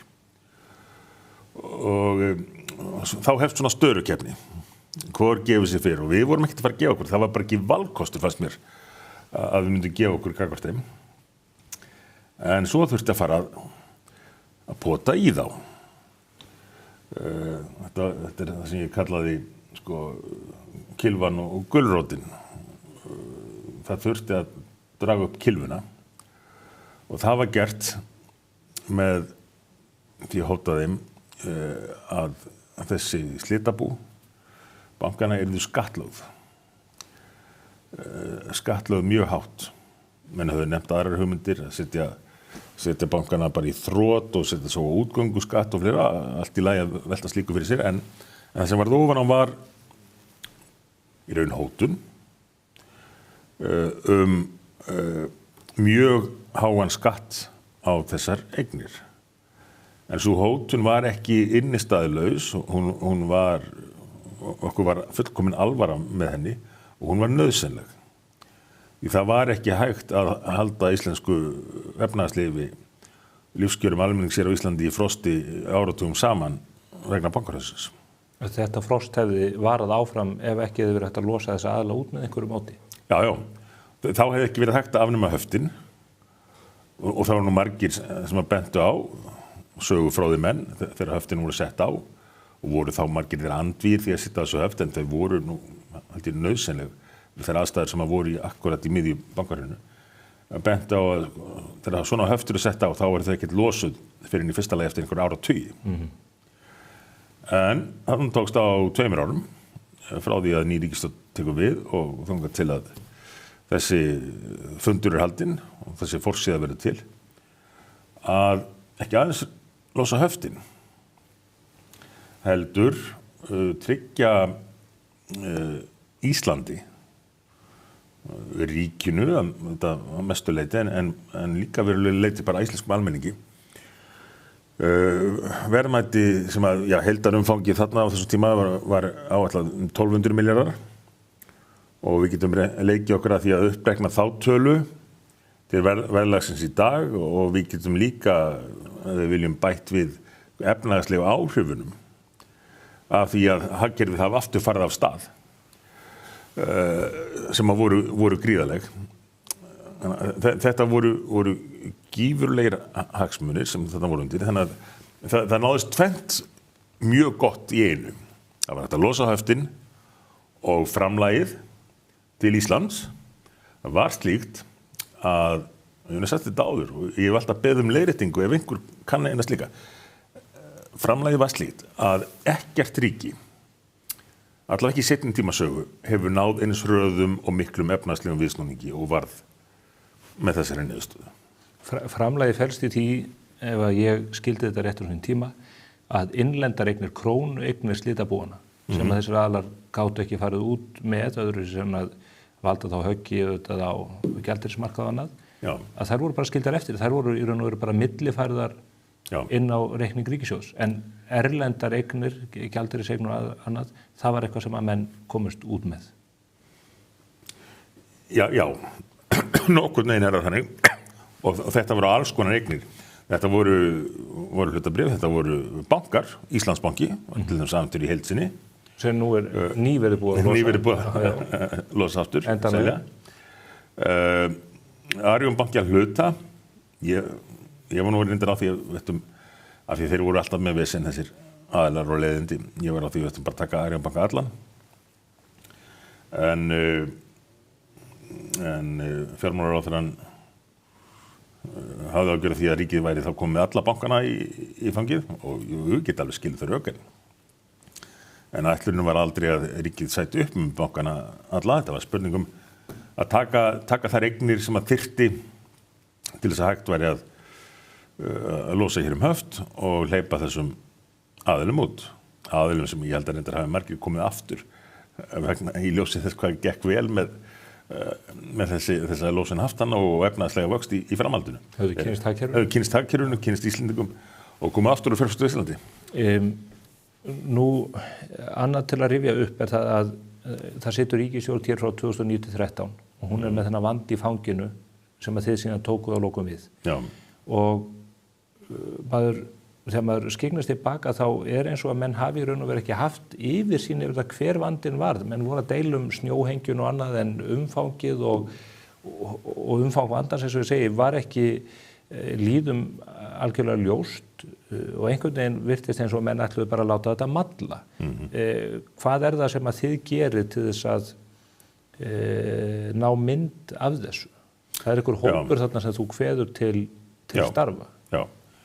Þegar við tökum við, þá kemur bara daginn að það var í rauninni ekkert plan hjá síðustu ríkisstjórn. Einhvern tímann seinna var dregið fram einhver Excel-skjal eða eitt A4-blað upp úr Excel-skjali að menn hefðu ætlað sér einhvern veginn að vinna þessu. Það var þá þegar orðið allgamalt þegar komu kosningunum og menn hefðu ekkert gert með það og ekki sýnt því mikinn áhuga. Þannig að það var ekkert plan til staðar og stjórnkerfið var ekki með á nótunum með hvað ætti að gera. Ég taldi fyrir vikið vænsta kostinn að leita til manna sem að ég að mestu leyti þekkti persónulega og þekkti af góðu, þekkti fyrir að vera miklir snillingar bara. Og sumum þeirra hafði ég kynnst í ISEF-baráttunni, sumum hafði ég kynnst í námi í Bretlandi og ég held að það sé alveg rétt að nefna þarna sérstaklega Sigurður Hannesson sem að ég hitti fyrst á Angkor pubnum í Oxford í Bretlandi, líklega 2002-2003. Segiði börnunum ykkur að fara á barinn. Já, og við höfum þekkst síðan og hann hafi komið mikið að málum varðandi ISEF og þá slægi sem Ísland stóð frammi fyrir á þessu tímabili og það átti við fleiri, meðal annars menn sem ég kynntist í gegnum Endefense sem hafðu verið boðnir og búnir til að taka slaginn fyrir Ísland. Þannig í rauninni valdi ég fólk sem hafði það annars vegar til að bera, að vera ótrúlega klárt og hafa mikla þrautseigju og hins vegar fólk sem að ég myndi kalla þjóðrækið hafði sýnt það því að það voru mikil gylliboð í gangi á þessum tímum sko. Og flestir sem að þekktu eitthvað og gátu eitthvað í hagfræði, lögfræði og þekktu til í kerfinu, þeir gátu gert mjög vel efnahagslega fyrir sjálfa sig, fjárhagslega með því að vinna fyrir þess aðila sem var að gæta þessara miklu hagsmuna. Þessi aðilar voru með hermann á sínu snærum hér innanlands, Íslendinga? Heldur betur. Og ég þekkti marga þeirra og þeir voru sem kallaðir íkornarnir á þessum tíma. Þeir voru sendir svona til að hlaupa upp og niður trén og athuga hvað var í gangi og reyna að finna einhverjum hettur. En ég held að sé alveg óvægt að segja frá því núna að sumir þessar íkorna þeir áttir að hafa tekið að sér þessi hlutverk. Þeir voru samt fyrst og fremst Íslendingar og báru hagsmuni þjóðarinnar fyrir hagsmunir Íslands voru þeim efst í huga. Og ég átti fundi með mönnum sem að höfðu verið sendir til að reyna að afvegaleiða mig og stjórnvöld og bjóða eitthvað sem að töldu það bara skyldu sína sem Íslendingar að upplýsa mig hvað raunverulega væri í gangi. En það var þarna þetta lið, úrvalslið sem að sett í að vinna að ákveðinni niðurstöðu í þessu málum. Og kerfinu var það ekki að skapi. Ég held að sé alveg óvægt að segja að við höfum átt í töluverðum átökum á þessu tímabili við Seðlabankann, fjármálaráðuneytið, fleiri ráðuneytisstofnanir, auðvitað ekki alla í þessum ráðuneytum eða stofnunum. Nei, það er auðvitað að tala kerfið, en þarna einhverjir menn sem að ráða ríkjum. Já. Og kerfið var alltaf í því, eða þessir menn, hverjir sem það voru í hverju tilviki, að reyna að útskýra fyrir mér og okkur hvers vegna væri ekki hægt að gera hlutina. Það komu endalaus minnisblöð, ekki leiðir til þess að leysa vandann, heldur minnisblöð ástæðurnar fyrir því að þetta væri svona, þetta væri vafasamt, það var ekki víst að þetta stæðist. Þetta er kallað í Ameríku cover your ass, að geta þá sagt síðari. Ég var að þeir áfyrir við þessu, ef það fyrir illa. Hverju voru þessi menn? Var Már Guðmundsson í þessum hópi? Við Már tókumst nú aðeins þessi mál, ég skal alveg viðurkenna það, en þetta var samt bara, það er ástæðulaust að vera að setja einhver sérstök nöfn á þessa starfsmenni í stjórnkerfinu, því þetta er bara þess háttur stjórnkerfisins. En er ekki full ástæðu til að setja nöfn á það til þess að koma í veg fyrir að slíkt hægt aftur, þannig að menn átti sig á því að þeir geti ekki endalaust skákað í skjóli einhvers konar embættis nafnleyndar?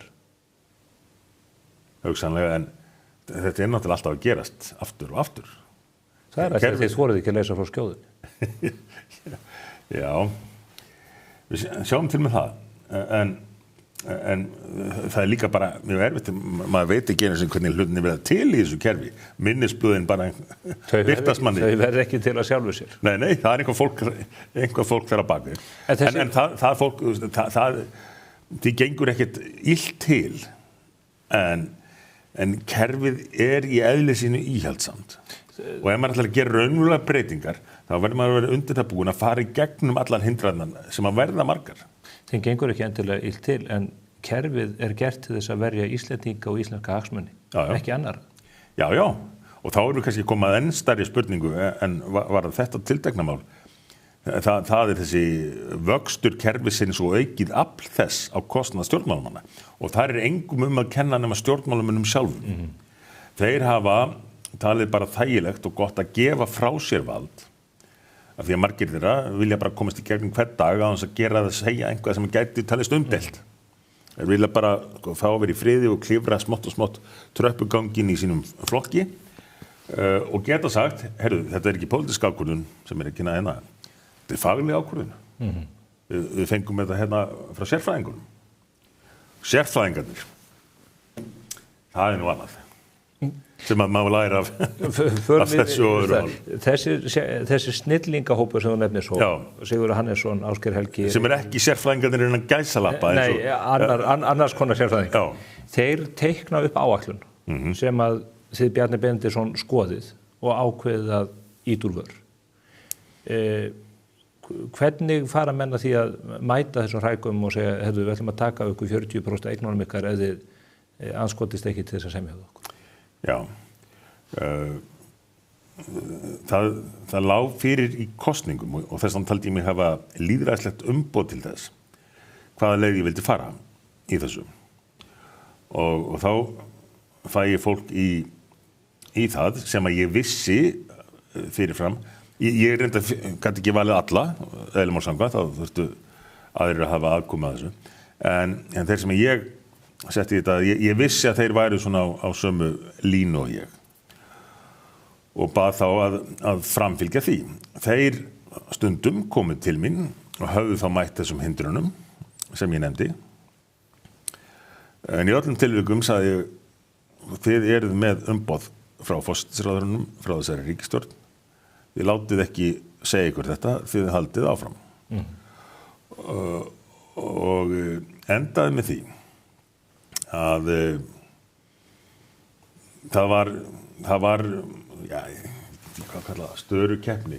Það var allavega orðið mjög erfitt milli okkar sem að vildum ganga hvað lengst í þessu og svo kerfisins sem að var alltaf reyna að draga úr og taldi þetta stórhættulegt og bara gengi ekki upp og svo ræðis.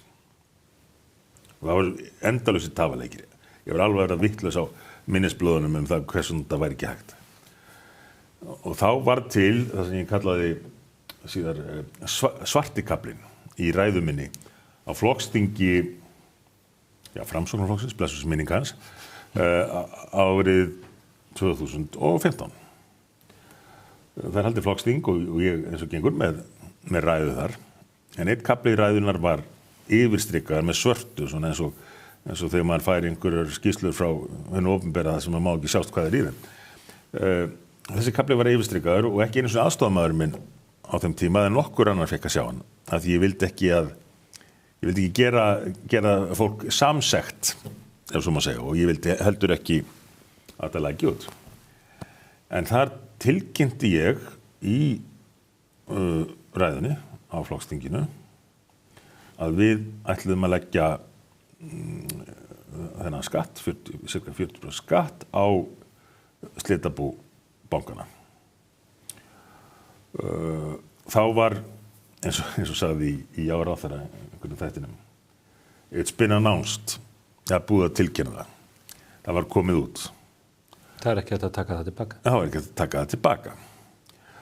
Og þannig var það niðurstaðan og það kemur fólk frá ráðuneytunum og Seðlabankanum að fund ráðherranefndar efnahagsmál og einhverja úr þessum hópi með frumvarp þessa efnis og bara fínt, bara ágætis frumvarp, loksins var búið að fallast á það sem að ég hafði verið að biðja kall eftir heimta. Skattprósenta var komin upp í það sem ég taldi hún ætti að vera, sem að flestir aðrir töldu allt of hátt. Og þannig líka frumvarp fyrir og ég tiltölulega glaður bara að sjá loksins komið þetta. En svo rek ég augun í dagsetninguna á frumvarpinu. Það stendur lagt fram dagsetning sem var meira en ár fram í tíman. Þannig ég bendi á, þegar við skrifar langt á, það stendur 2016, í staðinn fyrir 2015. Já, nei, sjáðu til. Við teljum algjörlega óraunhæft að þetta mál komist fyrir þingið fyrir í fyrsta lagi eftir ár. Og það starfsmenn í fjármálaráðuneytinu? Já, væntanlega, já. Nafnlausir sem fyrir? Já. Já, ég meina, við hefum ekki verið á vandir við þá. Þó ég hafi verið mjög pirraður við summa á þessum tíma, þá var ég alltaf að reyna að sína, hvað segirðu? Var þetta Guðmundur Árnason? Ég ætla ekki að nefna tiltekin nöfn í þessu viðtali. En allt þetta fólk, það örugglega vildi vel. En ég sem sagt félst ekki á þetta ætti að koma eftir ár, en það bara frálegt, sko. Til allt sem var búið að fara í gegnum, að þetta tefðum ári viðbót og gefa mér tíma til þess að eyðileggja þetta innanfrá. En það bara kerfið að ákveða þetta fyrir ykkar hönd? Já. Það kemur engin pólitísk hönd að þessu? Nei. Ekki eftir því sem ég best veit. Þannig var það og svo bara kemur rétt frumvarp og þá ákveður að semja þessir aðilar og úr verður þessi fundur og þessi niðurstaða sem var mjög góð fyrir Ísland. Þið tilkynna áætlunina, nokkrum klukkutímum síðar tilkynnt að þið fallist á þetta. En þið vissu það þegar þið kynntu þetta að það væri í höfn. Þeir voru búin að gefa ykkur flöggunum það. Já. Það gerist þarna... Enda var ekkert annað fyrir þá að gera. Einhverju sögðu að þeir getur farið í mál, þetta væri ólögleg eignaupptaka og hvað var ekki eins og í Icesave-málinu því hótaði að við erum Kúba norðursins og þá var þetta Castro. Heldur betur. Og þótt ég hafi gengið hart fram í þessu máli þá pössuðu við okkur samt alltaf á lagalegu hliðinni og náðum að tryggja hana nógu vel til þess að menn sáu sér ekki hag í því að fara í málaferli sem að var náttúrulega gríðarlegur kostur að skildi koma fram þarna bara rétt eftir þetta að ekki yrðu málaferli í framhaldinu. Heldur væri menn bara samþykkja það sem var á borðinu og það þýddi að það bara gat allt farið af stað í hagkerfinu. Gerist leiðir hann? Gerist leið. Menn hafa nú bent á stundum ferðarþjónustuna eins góðu hún og að hún hafi bjargað málum eftir bankahrunið. En ef þú reiknar efnahagslega áhrif að henni samanborið við þessa aðgerð, þá það bara smávægilegt.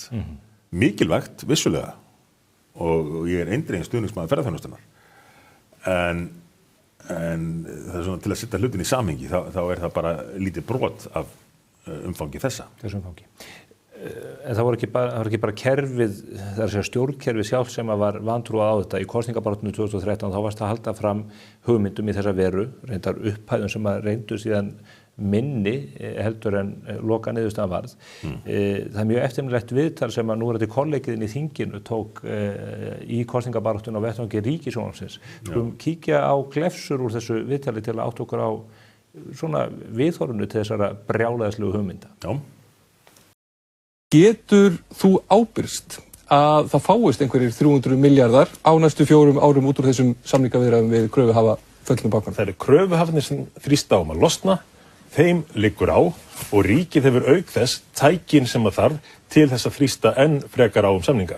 Enga síður virðist þið nú vera eina frambóði sem tilbúin til þess að tala eins og þessi peningar eru í hendi. Peningarnir eru til, við sjáum þá bara á bókunum, við vitum að það þarf að losa þá, við vitum að mikið af þessu fjármagni verður að vera eftir í landinu. Hvernig getur þú ábyrgst að það verði til einhverju 300 milljarðar í samningaviðræðum sem allir eru farnir af stað? Vegna þess að fjármagnið til staðar, þeir verða að semja og það liggur ljóst fyrir að það sé ekki hægt að klára þetta öðruvísi en að verulegt fjármagn verði eftir. Þess upphæðir á borði þessa sem þú nefnir, jafnvel hærri. Hvernig getur þú talað svona með allt öðrum hætti heldur en allir aðrir flokkar sem eru í framboði til þings, heldur en fjölmargir sérfræðingar, fræðimenn og aðrir að lofa einhverju sem ekki fast í hendi? Ríkið hefur tækin sem þarf til þess að ná þeirri niðurstöðu sem ásættanleg fyrir Ísland. Og þú ert að lofa því að á næstu 4 árum muni verða þetta svigrúm upp á 300 milljarðar króna. Aðrir flokkar hafa ekki talað með þetta ádráttarlausum hætti eins og þú tekir nú. Ef að menn hafa viljan og eru fastir fyrir, þá eru þessi tæki til staðar. Það hægt þess vegna að setja þessa gömlu banka í þrot, en það þarf ekki að koma til þess. Vegna þess að það væri meira sig hægt bara að skattleggja gömlu bankana með sérstökum skatti. Má ekki alveg fara rauk fyrir því að þetta sé eitthvað populismi? Nei, þú spurðir hér áðan trúverðuleika. Trúverðuleiki hlýtur þá að snúast það hvað menn hafa staðið fyrir. Málið ekki í höndum forsætisráðherra frá A til Ö. Hann ræður ekki niðurstöðunni. Ekki einu sinni þó að bankarnir verið settir í þrot. Löggjafinn ræður lagasetningunni og getur beitt henni, meðal annars skattlagningarvaldinu, til þess að ná fram þeirri niðurstöðu sem að menn telja að þurfið að nást. Það algjörlega óvíst hvort þetta gangi svona upp eins og þú ert að halda fram. Ég ætla alveg að leyfa mér að segja það séu ákveðnar efasemdir það. Svo ég segi það nú líklega í 5. skipti. Ríkið hefur tækin sem þarf til að knýja fram samninga og ef það gengur ekki, þá getur það strax byrjað að innheimta fjármagn með skattlagningu, hvort heldur sem á gömlu bankana eða útgöngu skatti eða öðrum leiðum. Hvað þarf að gera ef upphæðin verður miklu minni? Ef upphæðin verður 100 milljarðar en ekki 300 milljarðar? 100 milljarðar ekki Ríkissjóður nú býsna blankur. 100 milljarðar ekki ásættanleg tala. Þarna mættust stálnest inn og það svona örlar fyrir fyrirlitningatón í spurningum fréttamannanna. Já. Hvað þessi brjálæðingur að meina hér? Ég man hvað ég var pirraður þegar ég kom heim eftir þetta viðtal og ég fór að skoða fyrri viðtal af því þetta var kallað forystusætið, tekið viðtal við einn formann flokks í einu og hinir höfðu allir fengið einhverja drottningar meðferð samborið með mig og pirraði með þess að alltaf þurfti ég að vera einhvern veginn. Það farið öðruvísi með mig, en eftir áhyggja var þetta mjög gott af því þetta var svo lýsandi fyrir viðhorfið. Og ég hef kynst þessu oft í gegnum tíðina í pólitíkinni að það svona ákveðið vanheilagt bandalag milli kerfisins, afsakið orðbragðið, og sumra fjölmiðla sem að langar svona bara að hafa vit fyrir fólki og vit fyrir stjórnmálamönnum. Og ef einhver að koma með eitthvað nýtt eða ganga gegn viðtekinni venju eða því sem að hefur stimpil kerfisins, þá bara hvað þú að vilja upp á dekk og drullaði niður aftur. Við sjáum þetta í fjölmiðlum en í dag í mörgum málum. Við sjáum þetta í útlendingamálunum til dæmis og í loftslagsmálunum og fleiri svona málum. Dómsmálaráðherra, þú nú ekki að mæta hingað til þess að ræða útlendingamálum? Nó, áhört að heyra það. Þú kannski hrættum að fá svona meðferð eins og þú hjá Sigmari, flokksfélaganar. Það voru fullt tilefni til. Ég tók reyndar eftir í eldhúsdagsumræðunum að þar allt í raun var hún og Viðreisn var að reyna að sanna sig sem harður flokkur í útlendingamálum. Alveg búin að gleyma því að þau svoleiðis þvældust fyrir þessum litlu útlendingamálum sem Guðrún Hafsteinsdóttir og allir hinnir ráðherrar Sjálfstæðisflokksins komu með og tölum skort á mannúð og allt þetta. Nú Viðreisn að reyna að sanna sig sem harður flokkur í útlendingamálum þvert á allt sem þau verða að gera og Samfylkingin er að reyna að sanna sig sem harður flokkur í stuðningi við NATO horfandi upp á Viðreisn snúast meira að segja með Evrópusambandinu í varnarmálum. En nú ég komin alveg út fyrir efni. Það út fyrir þetta tiltekna efni. Þeir höfðu ekki trúað þessu. Stjórnvöldin sem á undan voru, þeim hafði fallist hendur. Hefur þetta fólk á einhvern tíma búið rætt við því? Hefur þeir verið þakkað? Hefur Sigmar dregið af sig þessi þinginu og sagt bölvu vitleysa var þetta í þessu viðtali? Nei, ekki þeir. Fjölmiðlamenn og sérstaklega fjölmiðlamenn á Ríkisútvarpinu biðjast aldrei afsökunar. Það eins og í Þýskalandi í gamla daga. Það var ekki valkostur fyrir ríkið eða ríkismiðlinn að biðjast afsökunar að því afsökunum beiðni fælist staðfesting af því að menn hefði haft rangt fyrir sér. Og eðli máls samkvæmt þá getur Ríkisútvarpið ekki haft rangt fyrir sér. Og þess vegna eru afsökunum beiðnir þaðan mjög fátíðar, jafnvel þó að sannleikurinn blasi við og sé þvert á það sem haldið hafi verið fram þar. Sem kollegið að biðst í afsökunar fyrir þeirra hönd. Já, þakkaði fyrir. Mér þykir nú vænt þetta frá fjölmiðlamanni. Og ég tek þessu frá þér sem eiginlega fulltrúa þeirra. Já, einfalt mál. Já, en ýmsir í þinginu, ýmsir stjórnmálamenn hafa frá öðrum flokkum hafa við og við rifjað þetta upp og bara taka fyrir og hrósa sem að ég kann mjög vel að meta þegar það gerist. Hversu mikil átök voru þetta? Var sótt að þér þannig óttaðist öryggið? Það var nú komið hlerunamál núna. Hvernig voru þetta er svo gríðarlegir hagsmunir sem þarna undir? Alveg óheyrilegir hagsmunir. Og þegar tölurnar eru svona háar þá skynjar fólk almennt ekki samhengið sko. Það er stundum sagt að fólk svona átti sig á því ef að 10 milljónum eitt í vitleysu en ef að undir hagsmunir upp á 1200 milljarða þá registerar það ekki mann tengi ekki við maður hefur aldrei fengist við svona tölureðlum Nei. Í ICEF-slagnum þá reyndi ég nú að setja í samhengi með því að bera þetta saman við kostnaðin við eitt og annað og benti þá á að Íslendingar hefði getað byggt 2 Burj Khalifa turna, það er hæsta hús í heimi í Dubai held ég.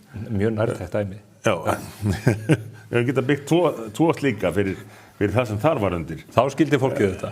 Já, en þetta í þessu máli miklu hærri upphæðir. Og svo háar að þessir vonasjóðir í New York og London þeir gerðu þetta ákveðnu forgangsatriði hjá sér og beittu ýmsum brögðum. Það var eftir mjög miklu að slægjast. Gríðarlega miklu.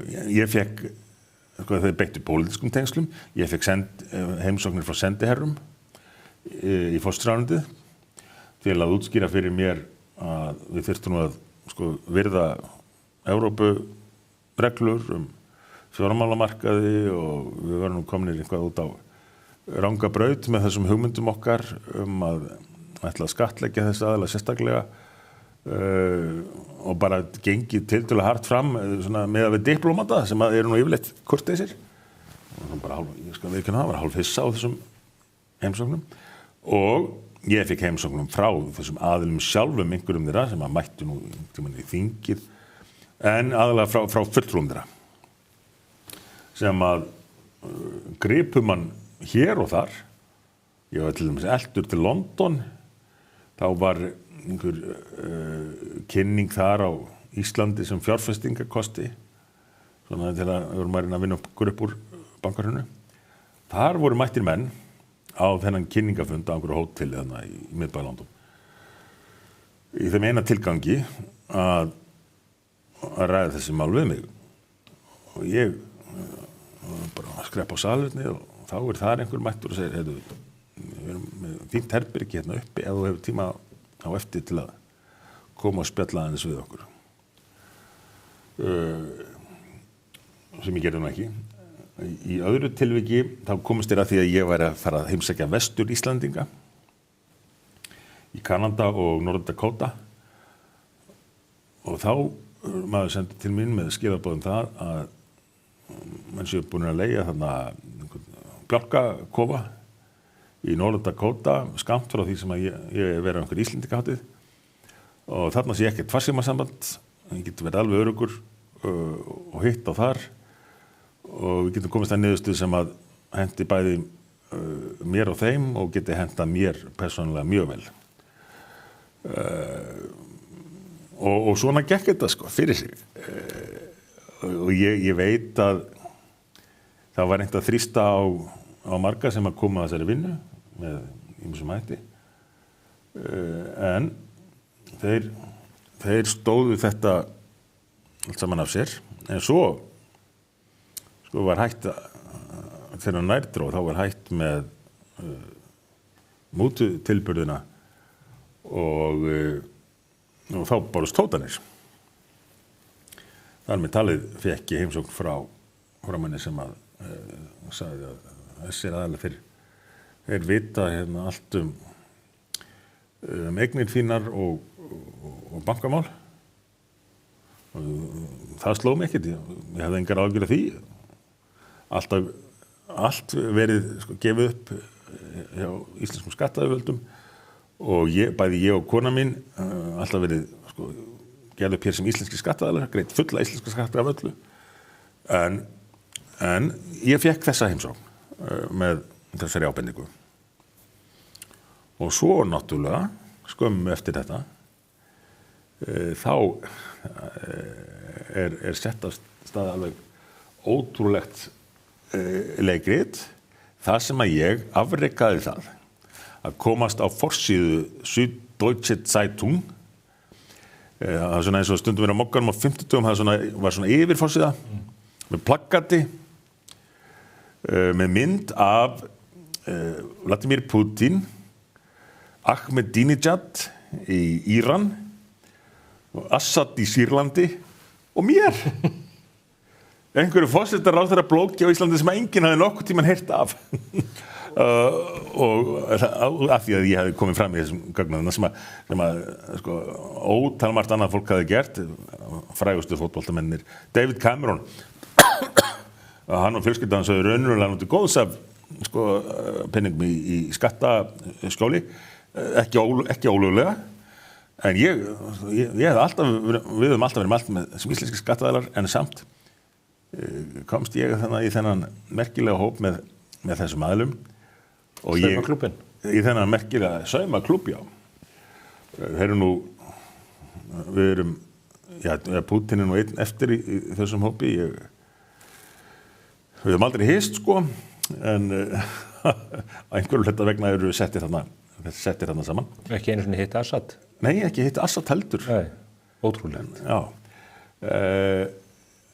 Allavega, hagsmunirnir sem voru þarna undir voru slíkir að ekki aðeins var allt reynt til þess að koma í veg fyrir að þetta næðist fram, þessi niðurstaða, heldur var talin ástæða til þess í framhaldinu að sýna fram á að það hefði afleiðingar ef að menn gengi fram með slíkum hætti. Var þeir svokallega vinterismál hefndaraðgerð? Ég tel fullvíst að svo hafi verið. Enda þegar þetta atriði byrjar allt saman þá segi ég frá öllu, birta allar upplýsingar. Það var ekki sagt frá því í fréttum. Ríkisútvarpið vildi ekki segja frá því. Í 2-3 vikur sagði ekki frá innihaldi málsins af því að það var að bíða eftir leyfi til að setja málið á stað með þeim hætti sem að áforma hefði verið. Varstu búin að afhenda þeim gögnum? Já. Og ég sagði frá svo opinberlega, ég skrifaði á Facebook og við þetta og segi frá því að þetta sé allt sem er í gangi. Hvaða blaðamenn fengu þessar upplýsingar? Þóra. Arnórsdóttir? Já. Og einhverja aðri sem voru að vinna í þessu á sínum tíma. Áður kemur að vinterismálunum sem var auðvitað svakalegt mál. Við þurfum nú einhvern tímann að ræða síðar þegar við erum komið 10 ár. Já, það er í rauninni bara svona hliðarsaga við þetta. Það er hliðarsaga. En í þessu ferli öllu, hvert er dramatískasta augnablikið? Hvað er það sem að myndi aldrei líða þér úr minni? Já, ég ætti náttúrulega að geta svarað þessar spurningum mjög auðveldlega. Spurningin hvað líður mér síðast úr minni, en það voru svo margir atburðir í þessu öllu. Ég held að það hljóta eiginlega að vera bara þetta hérna sem að er á forsíðunni hérna fyrir framan okkur. Þegar að þessi fundur er haldinn og þetta er tilkynnt og ég hugsaði eftir allt sem undan er gengið þá er þetta komið. Það var gríðarlega góð tilfinning því að það var alltaf búið að vera að finna fleiri hindranir og leiðir til þess að koma í veg fyrir að þessi dagur kæmi og hann var kominn og frábær kynning sem að hafa verið undirbúin fyrir okkur. It's been announced. It's been announced, nákvæmlega. og þetta mál gerði líka Halldór Benjamin frægan. Það er rétt. Hann var hann tók að sér í tengslu við þetta og leiðréttinguna svona kynningar og undirbúning. Og nú hann að reka fasteignafélagi í Kópavogi. Já. Eitt að lokum. Þetta risastórt mál. Það allir sammála sem skoða þetta hlutlegt að þetta hafi haft afgerandi áhrif fyrir stöðu Íslands í dag. Þú hrækinn úr stóli forsætisráðherra þarna 2016, árið síðar, eða rúmlega árið síðar. Upplifir það þannig, að því að þú hefur ekki verið við völd í landinu síðan þá, að þú hefur ekki notið sannmælis fyrir þetta? Er þetta staðfesting af því að stjórnmálamenn njóti aldrei þess sem þeir Laun heimsins eru vanþakklæti og allt það. Já, þetta snúið meira bara væntingar það sem á eftir kemur. Það hefur ekki setið í mig alveg ekkert sérstaklega varðandi þetta mál, en ég skal viðurkenna, fyrst þú spyrir svona, að það pirrar mig svolítið þegar maður fær á tilfinninguna að svona bara almennt hvað menn segja og gera og standa fyrir í pólitík skipti takmörkuðu máli þegar kemur að kosningum. Kosningar ráðist á of miklu leyti af einhverju trendi sem að verður til síðustu 2 vikurnar fyrir kosningar, jafnvel bara síðustu dagana, einhverju auglýsingabrell, einhverju slíku, og maður í þessum bransa í heilt kjörtímabil eftir kjörtímabil. Og maður bendir á hluti sem maður ekki í lagi. Og maður reynir að benda á lausnirnar, hvernig betur megi fara. Og svo kemur í ljós, þó ég segi sjálfur frá, aftur og aftur, að ef að svo leið sem maður talaði fyrir hefði verið farin, þá hefðu hlutirnir farið betur. Og svo þarf maður að fara í kosningar og þá stundum ráðast þær að of miklu leita af einhverju allt öðru heldur en því sem menn hafa gert og sagt. Og það pirrar mig stundum, gerir það, en leið þá var þetta mál sem að heldur mig gangandi í pólitíkinni, af því ég hef séð að ef menn fá tækifæri til, þá hægt að gera raunverulegar stórar breytingar. Og við þurfum að gera svo margar breytingar hérna núna. Við þurfum að ná tökum á landamærunum, við þurfum bara að vernda framtíð þessara þjóðar. Við þurfum að halda áfram að nýta tækifærin hér, bæta lífskjör, draga úr bákninu og lækka skatta í staðan þess að gera lífið alltaf erfiðara og leiðinlegra. En kjósendur verða þá að huga að það gerist ekki nema þeir kjósi í samræmi við það. Nú erum við komin á vettvang hins pólitíska raus, sem var ekki ætlunum með þessu viðtali. Nei, en þú spurði mig svona tilfinningalega spurningar og þá svara ég tilfinningalega, en hafði í huga að það nú ekki kosningar sem áætlun fyrir nætti 3 ár eða eitthvað. Víst að þetta lafi svo ekki láta þetta pirra þú of mikið. Óháð því, þakka þér kærlega fyrir komuna Sigmundur og þakka þér fyrir þennan slag. Við stöndum öll sannarlega í þakkarskuld við þig og þennan góða hóp fyrir að hafa náð að leysa svo vel úr þessu. Takk fyrir boðið að fá að koma hérna að ræða þetta. Þá ekki meira á vettvangi spursmála þennan ágæta föstudag. Við væntum þess að þingi ljúki næstu viku. Það þó ekki víst, þingsköp gerir ráð fyrir því að þingi ljúki í síðasta lagi í lok júnímánaðar. Ef að þingi lýkur í næstu viku, þá verður það síðasti þáttur okkar fyrir sumarfrí. Ef ekki, þá neyðumst við bara til að vera hér áfram. Ég hlakka til að sjá okkur að viku liðinni og þá verðum við með mjög góða gesti hér sem endranær.